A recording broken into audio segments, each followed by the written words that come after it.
This is the Paranormal Report. Hey, welcome, Dar. How are you to the Paranormal Report? I'm okay. How are you, Jim? Any breaking news? Yes, breaking news. I'm officially falling asleep. Yes. Bravo. Yes, well done, We usually don't record this late, so this is Jim's right nap time. Right, just at the time where I start to go, okay, I'm done, because I tend to be an early riser. In the morning, I'm like shot out of a cannon. I'm like boom, boom, bing, bing, bing. You're the exact opposite. Exactly. And but then don't talk to me in the morning. The worm turns about 3 o'clock in the afternoon. It's like, okay, I'm done.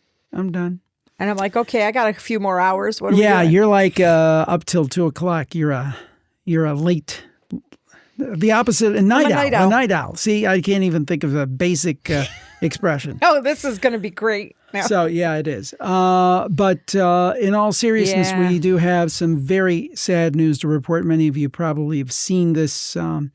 Actually, on Monday, UFO expert Nick Pope passed away, or at least his wife announced it on Monday on X.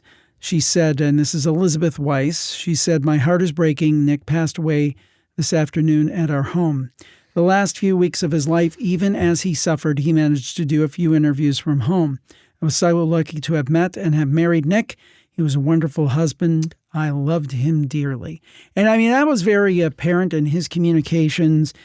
He was very loving towards his wife, and it sounds like they had a fantastic relationship. And the other thing I would say about him is I think he handled this situation in a very brave and classy way, the announcement he made and so forth. And I'll tell you, I don't think I said this on the shows, but I sent him a personal email, not expecting any reply, just saying, we're thinking of you and so forth, and wishing him all the best. And he replied back, within, I think, an hour, and saying he wishes me the best. And that's, most people, if they're in that situation, they wouldn't take time to respond to anybody. And understandably so. You've got other priorities. You got to make the most of your time. But he was classy all the way to the end. We always enjoyed talking to him. We got to meet him on the one paranormal cruise we were on together. So Godspeed, Nick. Nice man. I mean, you can tell when you meet somebody, or you can get a vibe, and just he oozed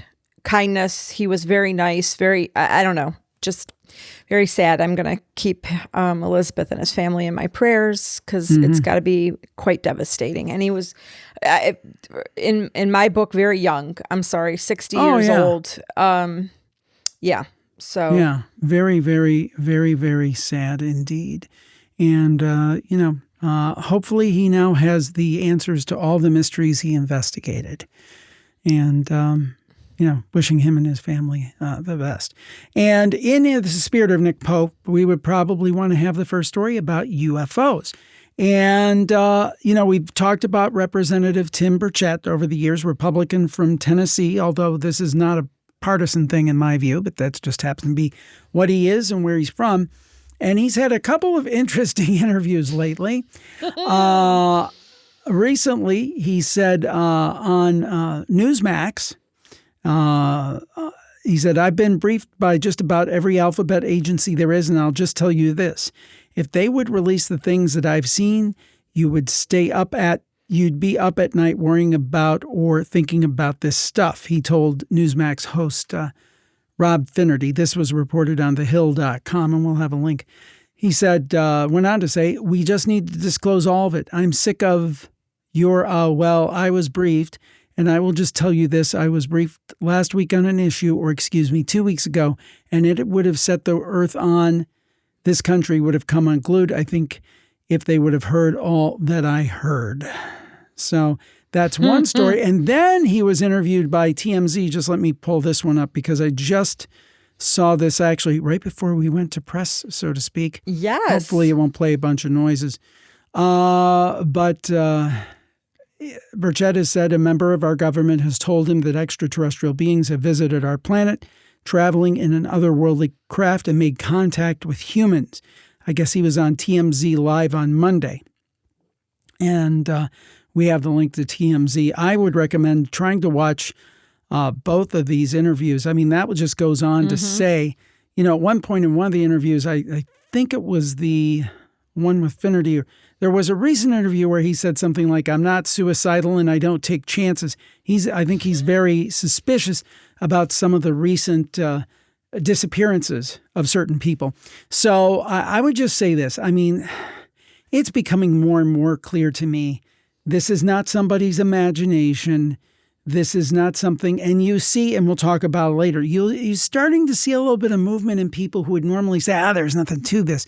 And they're just grudgingly giving up little pieces.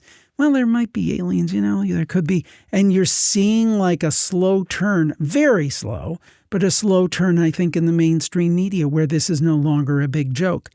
So, we will see what we will see.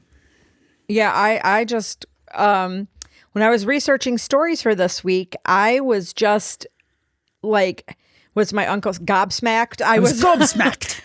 Gobsmacked. That's a great expression, by the way. How many more mainstream news articles there were on UFOs, UAPs. So I know we've had some comments and people say, it's Daily Mail or it's Page 6 or whatever. U.S. News and World Report, Newsweek, AP. I mean, we're talking the big boys now are starting to have some stories.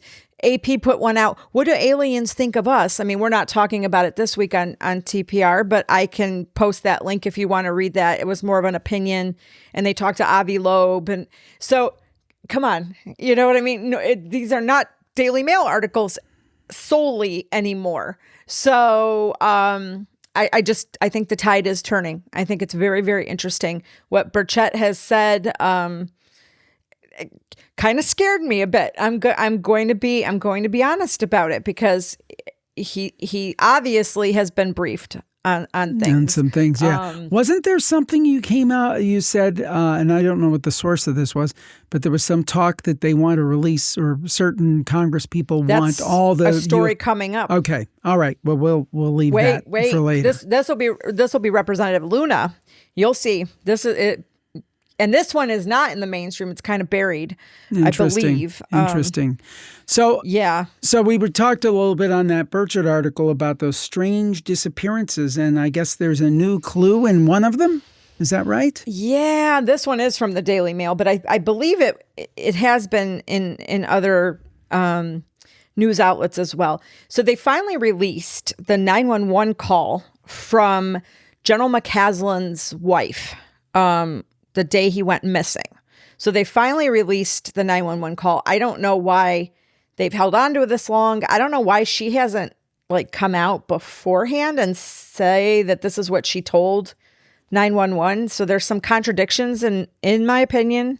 So she called and she's telling authorities, quote, she believes that the former general, quote, had planned not to be found after she found his phone and other items. Quote, he's left his phone. He changed his clothes into, I don't know what. I think he's on foot. All of our cars and bicycles are in the garage. Wilkerson said approximately 3 hours after McCaslin disappeared.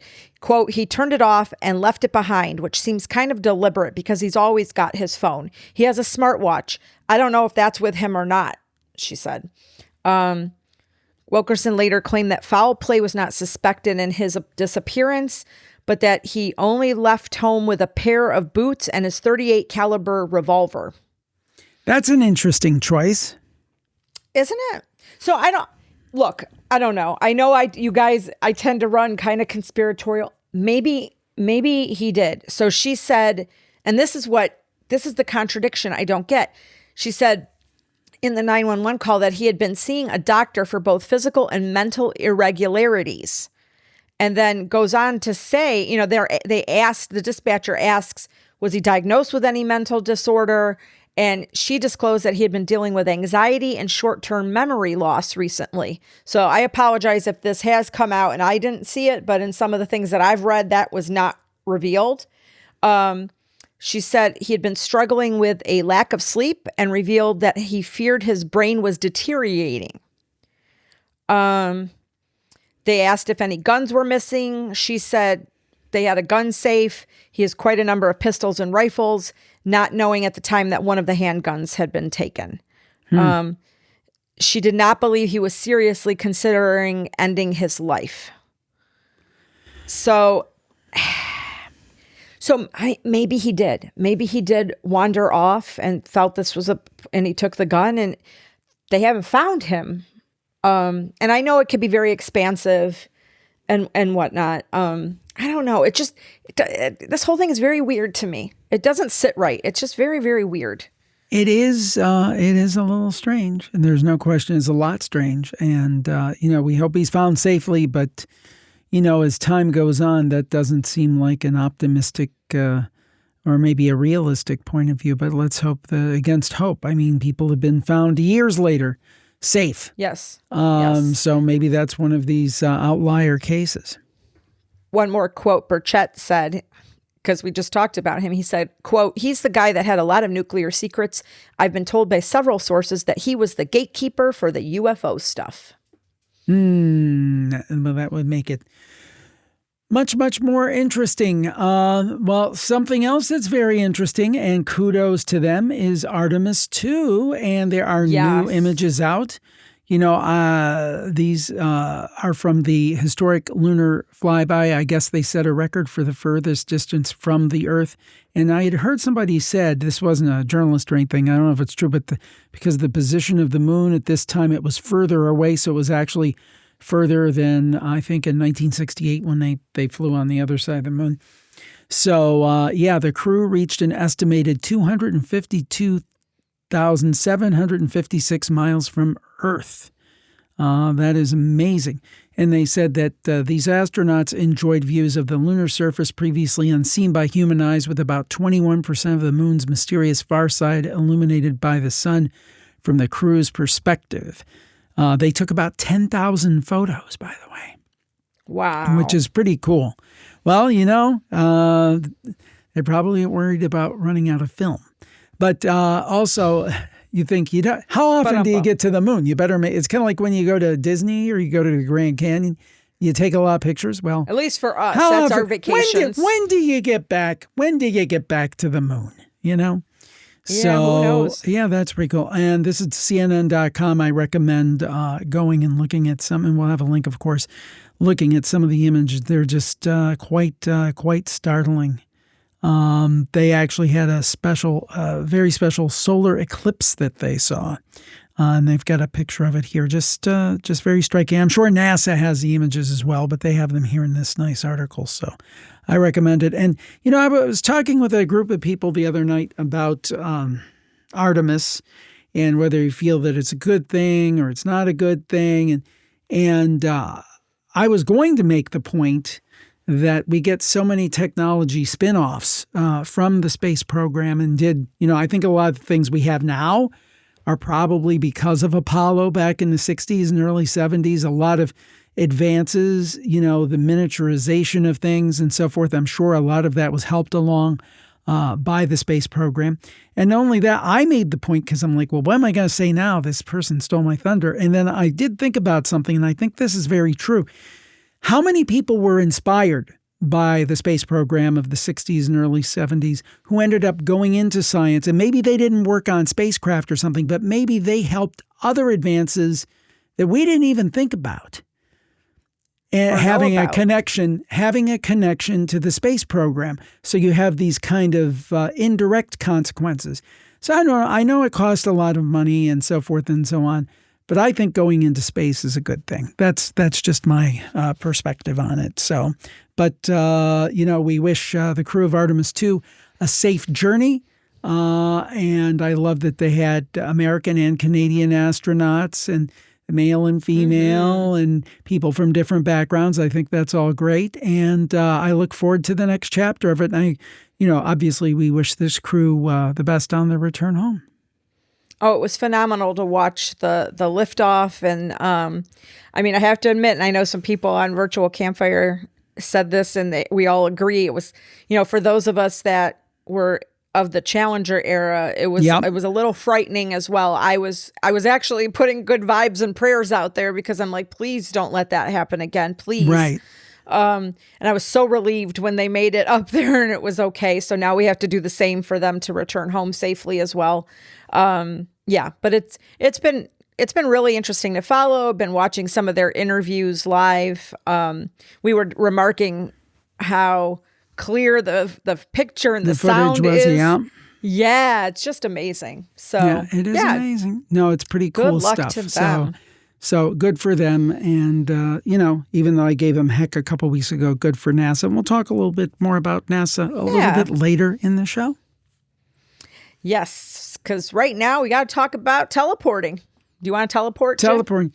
Well, it depends. I don't want to end up, was it the fly? He ended up as a fly, when he tried to teleport. And I'm afraid of my bits getting lost. How about God, Lord. How about to a Waffle House? Now, that sounds like a pretty good deal. I've actually got, before we get into the story, I've got a funny story, I think. I won't say who, it's in the archives, but I was interviewing a guest and they claim to have teleported to a tropical island somewhere. We talked about this. Yeah. Where he frolicked. No, I think you even mentioned the guest before. No, I don't think I did. He frolicked with, I never mentioned it, but he frolicked with some bikini-clad ladies and had sand in his shoes when he came back because he lived in a cold weather climate. And I'm like, there you go. Okay, if you say so. And this was not Campfire. This was a paranormal podcast early on. But go ahead. Continue with your teleportation story. That's a pretty good deal, though. Waffle House. I like that. Yum. Yes, according to the Guardian, a top U.S. FEMA official has claimed to have teleported to a Waffle House. And he says it's no fun. And if you want, just as an aside, this article starts, you already know how the article is going to go based on the first sentence. They can take out some of these words. So apparently, you're going to see here, I'm going to quote, a far-right conspiracy theorist turned high-ranking official at the U.S. Federal Emergency Management Agency, FEMA, claims to have once teleported to a Waffle House. Why? Just say a FEMA agency, like a high official. Why? I mean, he does seem that way, but I mean, why is that important to start the story with? If you want to talk about some of his beliefs, you can do that towards the end, but we're starting the story. So we're already giving the story its narrative that they want. But anyway, and I don't know what this guy has done or if not, but Greg Phillips, he was appointed in December. He was on multiple podcasts. And I find this very interesting. This was back in January of 2025 that he had claimed his car was lifted up while he was driving and transported 40 miles away into a ditch near a church. And then in another instance, he was teleported 50 miles away to a Waffle House in Rome, Georgia. And he says, I was with my boys one time and I was telling them I was going to go to Waffle House and get Waffle House. And I ended up at a Waffle House. This was in Georgia. And I ended up in a Waffle House like 50 miles away from where I was. And he added, and they said, where are you? And I said, a Waffle House. And a Waffle House where? And I said, a Waffle House in Rome, Georgia. And they said, that's not possible. You just left here a moment ago. But it was possible. It was real. Teleporting is no fun. You know it's happening, but you can't do anything about it. So you just go with the ride. And wow, what just an incredible adventure it all was. Now, so then there's another article from People saying that, Waffle House employees didn't see him there. She's never seen it. Some of them said they've seen it all at the Waffle House, but they have not seen that. Apparently these episodes of these podcasts have been since deleted, and he's been like double downing on it. He was citing biblical miracles. You know what it reminds me teleport. I don't know. You know what it reminds me of? What? There was this old country music song called The Wildwood Weed by Jim Stafford. and basically they talked about they got a hold of this weed, the mysterious weed, and they didn't know what it was. It's a funny song. Look it up on Spotify if you get a chance. Even if you don't like the music, it's kind of funny. But anyway, the part is that he found his brother Bill. And he was standing up on he was at the top of a windmill, and he had chewed on some of these weeds, and he said he flew up there. So this guy who also chewed on some of the weeds said, I had to fly up there and get him down. So so I'm wondering well, I don't know. Played a part. FEMA spokespeople are saying this is so silly. It's barely worth acknowledging. Many of the comments cited are taken out of context or represent personal. Yeah, it's out of context that I now again I now wait discussions now I will made say in though the context of barely surviving cancer.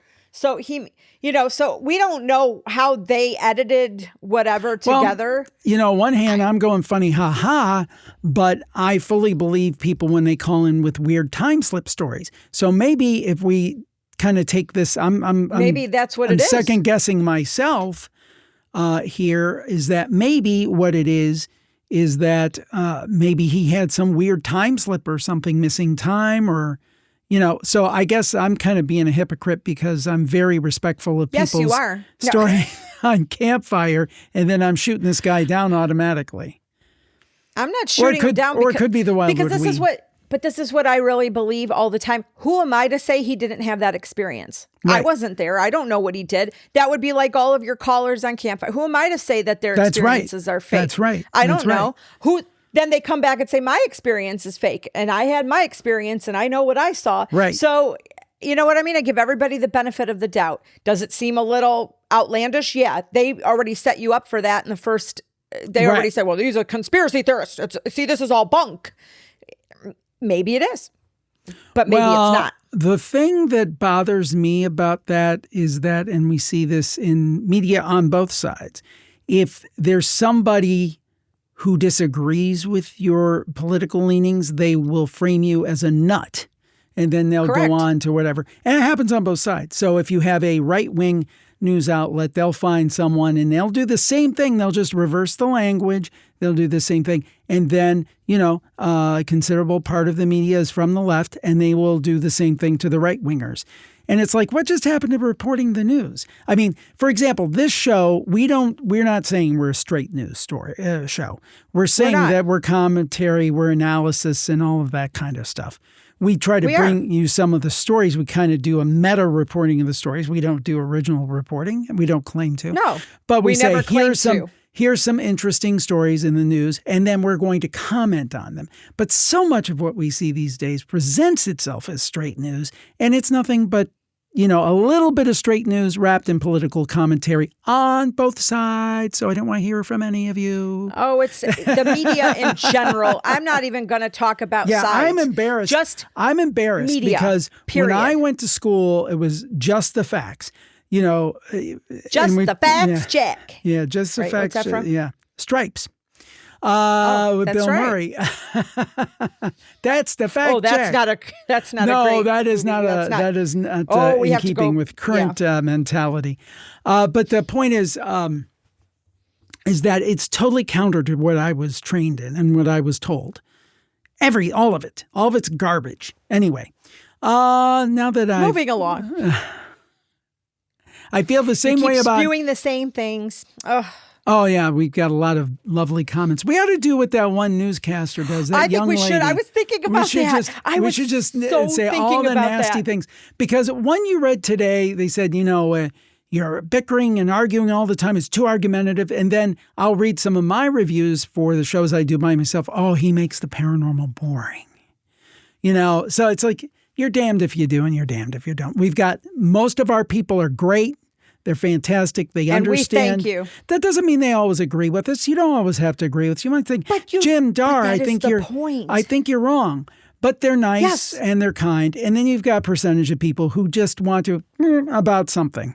So anyway. But that's the point. You don't have to agree with everybody all the time. Where did this mentality come from that you have to agree with people I don't constantly? agree with you all the time, and I know you don't agree with me. And we've been married almost 30 years. So no, and we slug it out and then we're done. Not figuratively. I said not physically. All right. What? I'm losing track here. Oh, I'm up next. NASA. It's NASA. Back to NASA. But this was interesting. It's not a long story, but administrator, and this is from Newsweek.com. Administrator Jared Isaacman said Sunday that the chances of humanity being eventually finding evidence it is not alone as the universe are, quote, pretty high, unquote. And very interesting. I guess he was being interviewed on CNN by Jake Tapper, who I like. I like Jake Tapper. And this gentleman said, Isaacman said, I've been to space twice. I didn't encounter any aliens up there yet. But when you think about it, we got 2 trillion galaxies out there. Who knows how many star systems within each of it? I would say that the odds that we will find something at some point to suggest that we are not alone are pretty high. There we go. Good. He said, our job here is to go out and try to unlock the secrets of the universe. And one of those questions is, are we alone? So I would say that it is inherent in every one of our scientific endeavors. And the thing is that, and that was basically the extent of the story, but the thing is that is an interesting statement. Are they kind of prepping the battlefield, so to speak? They're kind of softening us up. It's like, well, NASA said a month ago that it's pretty high, and it's just... do you think do you really think that the head administrator of NASA doesn't know at least part of the truth?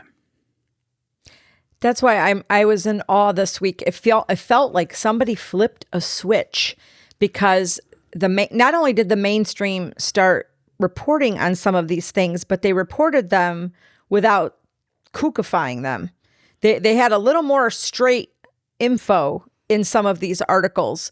And then he comes out and says that. So I agree with you. I think they're softening things. And it's probably because of this next story. Okay. Congress has set a new deadline for the release of 46 secretive UFO videos. So they are pushing for the imminent release of 46 classified videos of UFOs, UAPs, which many of them filmed by military personnel. And this push is being headed by Representative Anna Paulina Luna. She's the chair of the task force on the declassification of federal secrets, and she has given federal agencies and they said Pete Hegseth in particular a deadline of April 14th to make the videos available. Wow, that's 1 week from today when we're recording. So they said the argument behind the move is that these objects might pose a threat to national security. And the lack of disclosure regarding the very real threat posed by UAPs in and around U.S. restricted airspace is concerning, said Luna. The task force has found responses from AARO when questioned about UAP sightings and provided data to be less than adequate. No. Yeah. So here we go. Let's see if we get 46 videos next week. Or what they're going to do, or how they're going to deal with this. It's pretty it's pretty weird, and it'll be interesting to see what comes out. Let's see what happens in a week. I mean, it's a mere week from now as we record this on April 7th. So, yeah, let's see if they take her seriously and they do what they're being asked, or they find a way to continue to hide information, because that's what I think is happening. And maybe I don't want to know. You know what I mean? Like, I don't know. I do today sense that. Today is not a good day for me. I am scared today. Yeah, with all the geopolitical stuff going on and things. There's too much stuff. It's just a lot of scary stuff going on. I mean, I'm actually afraid today. I really am. Well, we're coming up on that. By the time you will see this, folks, maybe we'll know what happens. But it's that big deadline that the president gave Iran. So who knows what's going to happen this evening. It'll be past tense by the time you see this. But, you wonder what's going to happen. But still, regardless of what happens, we still dream. And there's an interesting article here by Popular Mechanics, basically saying your consciousness can enter alternate dimensions while you're dreaming, scientist claims. And this is this interesting thought. Dr. David Leong, PhD, an academic specializing in metaphysics and epistemology, says this might be the truth, not a hypothesis. What was so funny? Why I say that word? Because I think of your professor. No, you remember your professor. Yeah, I had a professor who talked like in grad school. I had a professor who talked like for a foghorn leghorn. He was absolutely brilliant, But he'd be like, see, boy, I see the epistemological and ontological assumptions that you're looking about seem to be most unsettled. So that's why when I heard you say that word, it went ding, ding, ding. I see, boy, you're good looking, but you don't have much sense. No, but I don't know. By the way, you're very blurry today. So if everybody notices, it's not a mood that Dar's in. I think it's our internet. It might be a mood. No.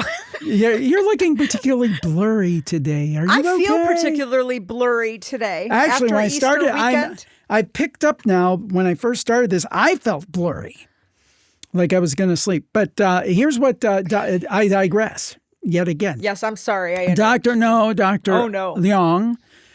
He is, Melissa, interesting, an honorary professor at Charisma University in Turks and Caicos. And this, he said, dreams may be windows into distinct realities governed by their laws in which the mind, unfettered by constraints of wakefulness, can explore and interact with new forms of existence. So as I'm understanding it, as it says here, it's part of the many worlds interpretation. So let's say you are dreaming that you were at a restaurant and had a fly in your soup. That's not an example I use here, but I'm just thinking of Sesame Street. There's a fly in my soup. Anyway, that maybe in another reality, you're actually there in that other reality and you've got a fly in your soup. Now, for me, this is very timely because I just had a nightmare I told you about just the other night. You did. I went to a restaurant and it was a chain restaurant that I recognized, but I can't remember what it was, but it was like not TGI Fridays, that barely. But it was exists familiar. Anymore. Yeah, it was familiar. And they told me I had been banned from the restaurant. Now, I have never been banned from anything. I mean, and then I went to a hotel where I was staying, and not only did I lose my luggage and my laptop and everything, but they too told me that I could look for my stuff, but then I had to leave because I was banned. So what did you do? Either there's something I don't know. So either I was accessing in another universe where I was a bad boy, or it was just some deep-seated psychological thing. For me, my big dream is always having boss dreams, like where I've deeply disappointed former bosses. and it's different bosses. Some that I liked, some that I didn't like so much. But I think I could say fairly that most of my bosses I've had good relationships with and gotten along. There's one in particular that didn't work out so well. But other than that, pretty much positive. Although I would thank that person now because there's the one and only time I ever got fired. You're fired! And it actually worked out for the best because I honestly think if I had kept that job and kept going in that direction, I would have never pursued the podcast in such a heavy way because that kind of dissuaded me of the opportunities in corporate America. It did. And I just kind of said, these people are never going to take care of you, so you got to take care of yourself. And kind of led me on this kind of lone wolf existence in terms of going out on my own. If I had never had that experience, maybe I would have never taken that step. So I would actually thank her and say, ha ha. Anyway. Not that I do have that little bit in me, don't I? That little bit of you do, told actually. You so. Yeah, I do. Just a little. I do have that a little bit. I mean, I feel I'm a nice guy, but when I feel like somebody slights me, I'm not as nice. I'm not as nice. But anyway, I think that's an interesting theory. And I think that, hey, there's something weird going on with dreams. Like I always say, we have these weird dreams. They're just a rehash of the day's event, the mental junk drawer. But I also think we can, as I've said many times on the campfire, that we can tap into other existences. Oh, yeah, like lucid dreaming and stuff. I mean, Or other realms, I should say. No, that's what I'm saying. Like where you can possibly go. Maybe you are going to another universe, Yes. I don't know. Yes. Well, speaking of going to places now, I think I know. I have not read this, but before you say them, I have a prediction of one that will be. Let me tell everybody what it's about. So a psychic is saying that they're are people who are more intuitive than others, like more intuitive than the average person, and I believe that. And these people find these 5 places completely unbearable. I've got one. I've got one. The Department of Motor Vehicles. Oh, groan. I need a groan button. Can I get... No, I don't know.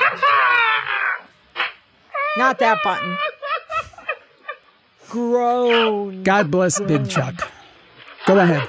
There you go. I agree with many of these places. Number one, antique shops. And this kind of lends itself to what you've talked about, where you've talked about objects can kind of... I think you believe that an object can gather somebody's spirit. So they said there's energy there that, age, decay, the unknown, and it can trigger unease and tension. So I'm going to use that as the excuse of why I don't like antiques and I don't like to go antiquing with you. Because I actually do. I don't feel, it's kind of weird that they brought this up and it kind of made me think about it. I'm like, oh, is that why maybe I don't like antiques? I get kind of, I don't know, what's a good word? Skeeved out. Repulsed? Kind of. I mean, some of it's just, they said she's saying that the energy from antique stores is very chaotic and it's like picking up 60 different signals instead of one. And you should be very careful what you bring home and make sure to cleanse it before you bring it into your space. I have to agree with her on that. I do. Number 2, interesting, casinos. You could feel bad energy. Overstimulation. Disappointment, excitement, stress, desperation, warped sense of time when you're in there because there's no clocks and no windows. And so you lose track and it can be kind of like an underbelly. They also said arcades. See, I don't feel that way with arcades, but I guess because it's very overstimulating. High stimulating, bright screens, loud sounds, lots of motion, and somebody who's very intuitive and, sensitive to energy would have a difficulty, dealing with that. And kids, so it might not be necessarily a bad energy, but it's kind of overwhelming to somebody who's very intuitive. Convenience stores. Because they said they're I know, they said they're transitional spaces and they're not meant to be stayed in for very long. And the energy kind of reflects that because they're saying the fluorescent lighting, no seating, they can feel kind of aggressive because they're attached with gas stations. So it could be like an emergency situation that people are there. I don't know. I like Sheets. I mean, no. This episode is brought to you by Wish. If Sheets wants to sponsor us, we like Sheets. So we do like Sheets. So anyway, I thought that was funny. And this one I so completely agree with, rodeos. And those that you like them, God bless you. I don't like them. They said that people who are sensitive get tuned into the vibes given off by the animals. And she herself feels in tune with their emotions. She says the animals are unhappy. I can feel the misery. It seeps into me. I felt like I was going to cry the whole time I was there. So I kind of get that too. I can't even watch that on television. I feel just so sad.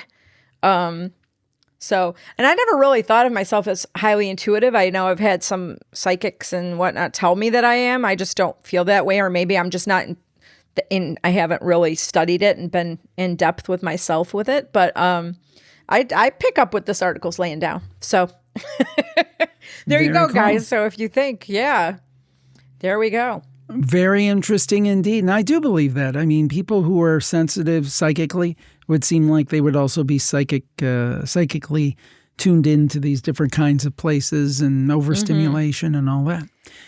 Yeah. Well, Bigfoot hunters are overstimulated in Ohio because there's another report. And this one, we know exactly where this is. We drive through it all the time when we go down to Columbus. The Bigfoot Field Researchers Organization described a strange encounter at a wetlands preserve on the outskirts of Ashland, Ohio, earlier this month. It's a Class B sighting. This story, by the way, is Newsweek.com. These are for cases, for cases involving physical traces rather than a direct sighting. This was submitted by Thomas Pauchel, the college professor, and this happened to him during a late morning hike on March 15th. He said he and his wife arrived at the Audubon Wetlands Preserve around 10:30 a.m., found the park empty, and then after stepping off a long wooden boardwalk, the strangeness ensued. They both, him and his wife, heard what they described as 2 to 3 loud wood knocks coming from the woods. Said didn't sound like a branch or a woodpecker or anything like that. And they reached a muddy area in the southwest section of the preserve. They noticed several large barefoot tracks pressed deeply into the wet ground. Pauchel estimated that the prints measured between 14 and 16 inches long. They appeared narrow for their length, showed possible toe impressions, and lacked claw marks. Yeah. Think about that. 3 to 4 unidentified tracks, unidentifiable, that measured approximately 14 to 16 inches long. They were barefoot, humanoid in appearance. And he took multiple photographs before leaving the area. Good. Yeah. Well, it could, I mean, think about it. If they were spotted in like Manaway and that area, it's quite doable. Yeah. To get to Ashland. Well, I think my producer ought to try to get Matthew Moneymaker on the show.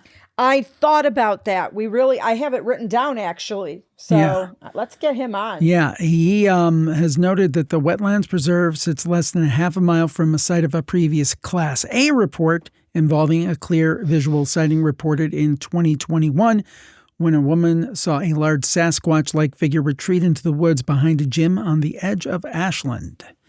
So, and then we've had all these other Ohio reports. So, Ohio is Bigfoot Central in 2026. They know we're here. That's OHIO, Bigfoot. That's right. There we go. Well, something less pleasant, Disney. You know, we love Disney, love going to Disney parks and all the Disney things. But this was, something usually pleasant turned into something most certainly unpleasant, according to the New York Post. Yeah, this is our weird story of the week. And I will say Disney park visitors are traumatized. And I was traumatized watching the video as crows attack the Rapunzel animatronic in a video. I love their little quote, definitely tangled now. In the theme park in Tokyo, a pair of crows started attacking Rapunzel's hair, and they were pulling her hair from her head while she's like, Good while Lord. the animatronic is moving. Oh, I guess Lord. It's got 7 million views on TikTok. You know what? I laugh, but it was kind of disturbing to watch these crows just go at her head. She's singing and they're like pulling her hair out. This article is so funny because they said that's when the Ravens decided to say nevermore to her legendary hair. They were pulling it out. It was kind of like the birds, man. So she's like singing and swiveling her head and like oblivious that these ravens are totally ripping the hair out of her head. Oh my gosh. Yeah. So they were probably pulling it out to make nests, probably, most likely. I think people were saying they think it's a nest. So they were, people's comments were hilarious. Rapunzel, Rapunzel, let the crows have your hair. So anyway, they removed Rapunzel from the tower, and they had to repair the poor little robot. So, yeah. And then there was another article. I guess there was an animatronic Olaf that goes around the park in Disneyland Paris, and it was like ready to talk and do something, and then it just fell over and its nose fell out. It just like kind of died. It toppled backwards, and the nose went flying. I saw that video too. So I think Disney's having some problems with their animatronics. Yeah, that's not a good thing. That is not a good thing. Could you imagine though? I mean, we're adults and we see this and we kind of know what's happening in a crow, but a little child seeing this would, oh my gosh, would be so traumatizing. Absolutely. For them, especially if they're like infatuated with Rapunzel, especially like Natalie used to be. So it was all about Tangled. And now her hair is tangled. So there you have it. There you have it. There you go. A few news and notes before we go. We continue to have that sale on Campfire 6, my newest book, at the Mausoleum of Merch, jimharold.com/merch, jimharold.com/merch. So that is not for the Amazon version. It's for the version that you can get with my autograph, and we have it on super special, and we pass the savings on to you. There you go. I thought you might comment on that. Oh, what was I supposed to say? I'm sorry. Well, you are here. No. Yeah, there you go. Enough said. No, we have a lot of books. We ordered too many, and it would be very nice to get it to a more manageable level. So we're not swimming in books. And yes. Once again, we pass the savings on to you. I just love saying that. I noticed. Then, of course, there is the Plus Club, jimharold.com/plus, which allows us to keep our jobs. Although, by our comments, some people don't necessarily think that's a good thing. But I think most of you who have stayed this long think it's a good thing. And we'd like to keep doing what we do. So please do join the Plus Club. And there's so much content, over 2,700 episodes. And you can save something like $30 off of a year if you go over to jimharold.com/plus and use the supporting cast version, the direct version, $30 off the first year. And as I always say, a month now is less than a fast food meal, and it's better for your diet. So, it's just we've never raised the price since we did this since 2011, and I don't know many things where the price has not increased since 2011. Can you think of anything like that, Dar? No. Don't even get me started about the prices of things. Yeah. So, don't know if it'll be that way forever. At some point we might have to look at that, but we wanted to hold the line as much as absolutely possible on the pricing. And again, you get all those Campfire remasters. We just put one out today on Tuesday the 7th. Basically, we go back and we take the old episodes, we enhance them audio-wise. They've never sounded better, and we take out all the external ads. And this was Dr. Bob Curran on vampires. It was from October of 2005. And I listened to it, and I actually enjoyed it. Being almost 21 years, I kind of forgot what we talked about. Some of it was kind of, some of the stuff he talked about was pretty...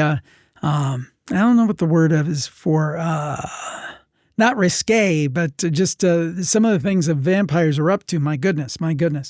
But the point is that he's a great storyteller. And I honestly, I have to say, I don't know where Dr. Curran is now or his status. I did try to get in touch with him. He was probably on the show about 5 times, but always one of my favorite guests and a fantastic storyteller. Even if he's telling something that's obviously a piece of lore, he just brings you in and he just makes it fascinating. He's like, well, Jim, it used to be that, I can't even, he's just great. So if you're in the Plus Club, you must listen to this episode. And if you're not in the Plus Club, you must get in the Plus Club. jimharold.com/plus. What else am I? Oh, Campfire submissions. Go ahead. Go ahead. I was going to do something else. So I have 2 little announcements. But... jimharold.com/campfire, jimharold.com/campfire.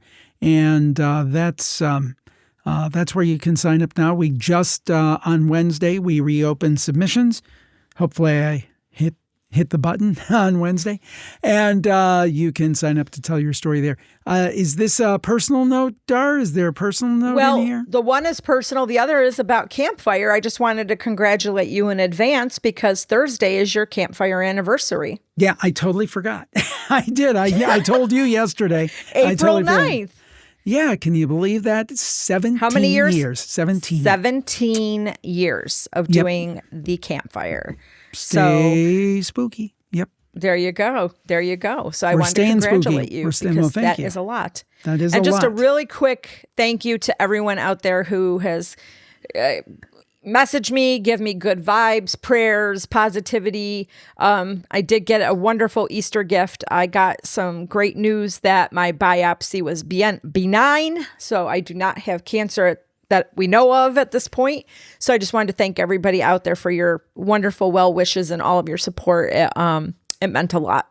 So that's kind of just what I wanted to say. Yeah. And as much as we kind of complain about people being snarky and stuff, the vast majority of people, most like people 99% of people are very, very nice.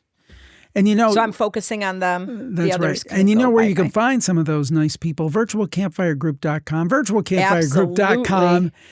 It's absolutely free. It's our online community. Please go over there and join us. So now that we got all the thank yous and the plugs in and everything, we hope you have a great week. We hope you have a great week. We hope you stay tuned. And any last thoughts, Star? No, just have a great week. Be kind to each other. And what should we do, Jim? Stay what? You should stay spooky. Bye-bye, everybody. Bye. Bye.